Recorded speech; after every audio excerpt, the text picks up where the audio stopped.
ماں ایک عظیم نعمت ہے جس کا بدل نہیں ہے۔ خوش نصیب ہیں وہ لوگ جن کے سروں پہ والدہ کا سایہ محفوظ ہے۔ اس کی قدر کیجئے، اس کی اہمیت کو پہچانیے، اس کی قدر و منزلت کر کے اللہ کی رضا کو حاصل کر لیجیے۔ اس لیے اسلام کے ارکانوں میں سے ایک ارکان حج ہے۔ میں ایک مدعے پر آ رہا ہوں۔ ایک رکن حج ہے۔ بندہ مومن حج کرنے کے لیے ایک مشت دولت فی سبیل اللہ خرچ کرتا ہے، اور ہر کوئی نہیں کرتا جس سے توفیق مولا مل جاتا ہے۔ ایک ملک سے دوسرے ملک کا سفر کرتا ہے، مکہ معظمہ شریف پہنچتا ہے، کعبے کا طواف کرتا ہے، مقام ابراہیم پہ دوگانہ پڑھتا ہے، صفا مروہ کی سعی کرتا ہے، عرفات کا وقوف بھی کرتا ہے، مزدلفہ میں مغرب و عشاء اکٹھی بھی پڑھتا ہے، سیدی سرکار ابراہیم علیہ نبینا علیہ الصلوۃ والتسلیم کی سنت کریمہ اپناتے ہوئے قربانیاں بھی کرتا ہے، تینوں ثمرات پہ کنکریاں بھی پھینکتا ہے، اور طواف زیارہ کے بعد وہ اپنے وطن کو آتا ہے۔ آپ ان کے قریب جائیں اور ان سے پوچھیں، حاجی صاحب آپ نے حج کر لیا؟ کعبہ کی طواف آپ نے کی، مقام ابراہیم پہ دوگانہ آپ نے پڑھی، صفا مروہ کی سعی بجا لائی، تینوں ثمرات پہ کنکریاں آپ نے پھینک لی، قربانیاں بھی کر لی، عرفات کا وقوف بھی کر لیا، مزدلفہ میں مغرب و عشاء اکٹھی پڑھ لیا، الحاصل جتنے حج کے ارکانات و سکانات ہیں سب آپ نے ادا کر لیے۔ کیا آپ یقین و اعتماد کے ساتھ یہ کہہ سکتے ہو کہ آپ کا حج قبول ہو گیا؟ کہہ سکتے ہو کہ آپ کا حج قبول ہو گیا؟ اگر حج کرنے والا جی شعور ہوگا، اہل خیرت ہوگا، عقل مند ہوگا، دانشور ہوگا، تو بے ساختہ کہے گا، اے پوچھنے والا سائل سن، کرنا میرا کام تھا، قبول کرنا یہ میرا رب کا کام ہے، لیکن ذہن کو حاصل کرو اور آنے والی گفتگو کو سنو۔ میرے آقا ارشاد فرماتے ہیں، ایک سعادت مند بیٹا، ایک وفادار بیٹا صبح سویرے اٹھے اور ماں کے پائدانے کھڑے ہو جائے اور محبت کے ساتھ، محبت کی نگاہ سے ماں کی چہرے کی زیارت کر لے تو اللہ رب العزت ایک حج مقبول کا سبحان اللہ حج مقبول کا ثواب عطا فرماتا ہے۔ تو بڑی خوش نصیب ہیں وہ لوگ جن کے سروں پہ والدین کا سایہ محفوظ ہے۔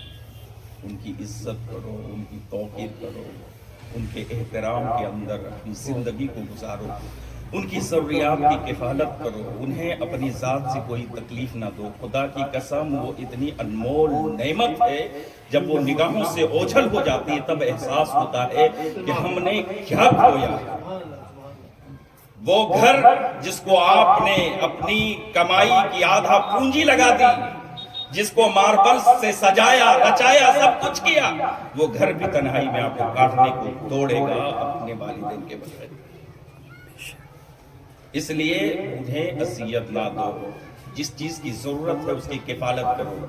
یاد رکھو اللہ کے نبی صلی اللہ تعالی علیہ وسلم نے فرمایا، البر لا یبلا والزم لا یمسا والدیان لا یموت، اعمل ما شئت کما تدین تدان۔ نیکی کبھی پرانی نہیں ہوگی، گناہ کبھی بھلایا نہیں جا سکتا، اور جو تمہیں بدلہ دینے والا ہے وہ کبھی مرنے والا نہیں ہے، وہ حی قیوم ہے۔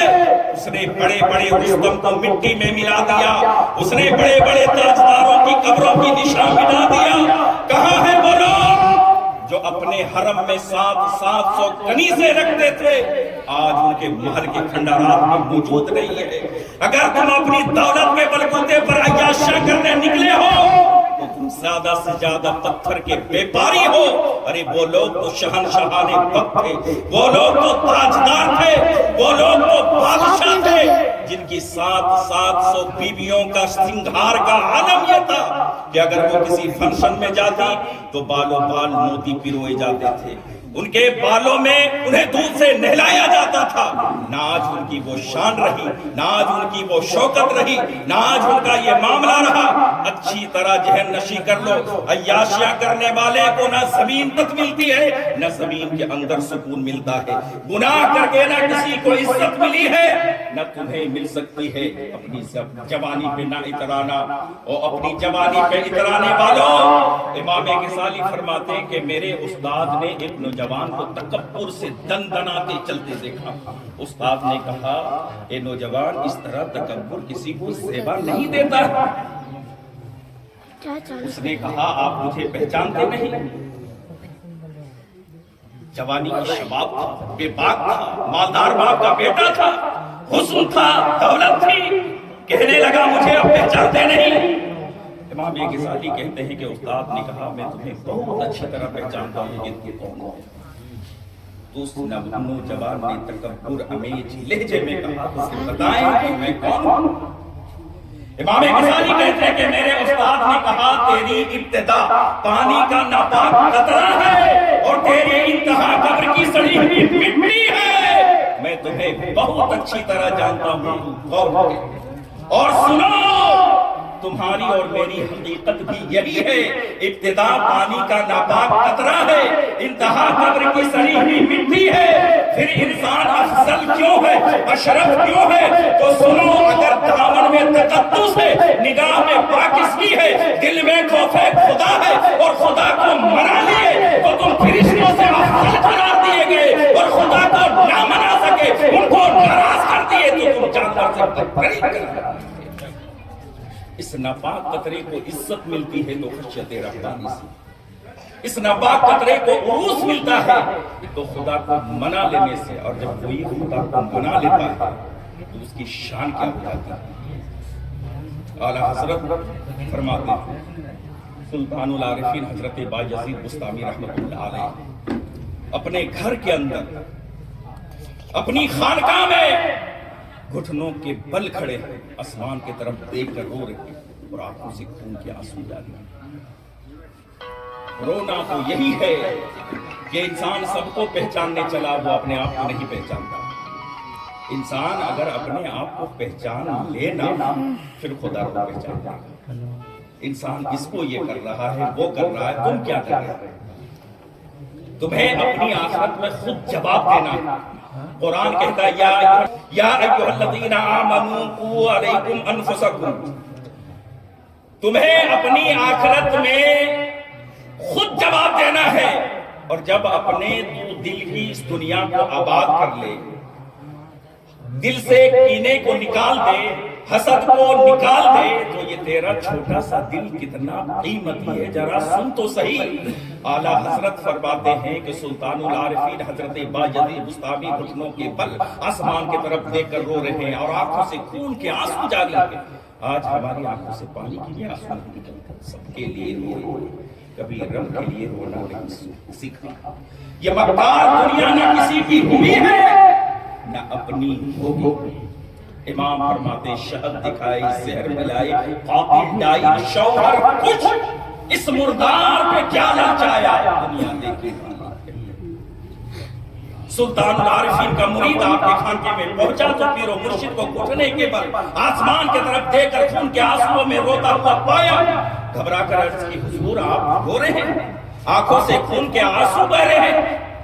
فرماتے، کیا کروں، 2 قدم میں عرش پر گیا۔ سبحان اللہ، 2 قدم میں عرش پہ گیا۔ ارے ذرا دیکھ بھی تو لو، جن کے دل صاف ہو جاتے ہیں ان کی پرواز کتنی بلند ہو جاتی ہے۔ آپ دنیا کی عزت کے لیے لڑ رہے ہیں، آپ دنیا کی شہرت کے لیے لڑ رہے ہیں۔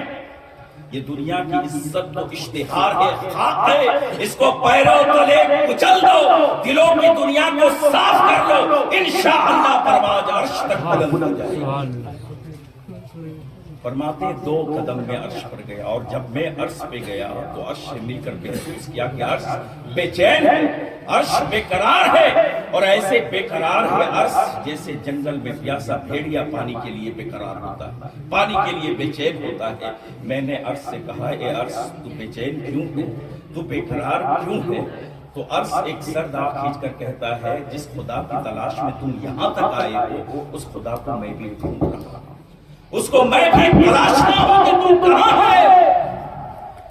بایزید کہتے ہیں میں نے ایک سر داغ کھینچی اور کہا رحمان علی العرش استویٰ، رحمان نے عرش پہ استوا کیا ہے جیسا کہ اس کی شان کے لائق ہے۔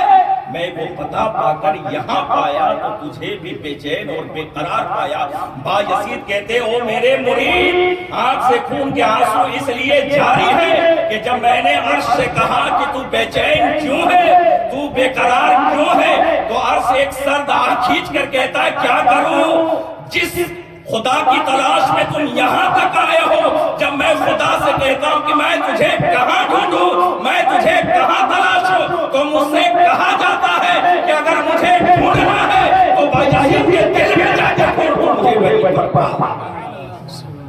اور تھرکتے جسموں کو دیکھ کر اپنی راتیں گزارنے والوں، عیاشوں کے لیے اپنی راتوں کو وقف کرنے والوں، جام و مینا اور صراحی کی باتیں کرنے والوں، کم سے کم اپنے آپ کو پہچانو۔ جب یہ دل حسد اور کینے سے پاک ہو جاتے ہیں تو پھر اس دل کو، عرش کو بایزید کے دل کا پتا دیا جاتا ہے۔ درود شریف پڑھیے اللہم صلی علی سیدنا شفیعنا حبیبنا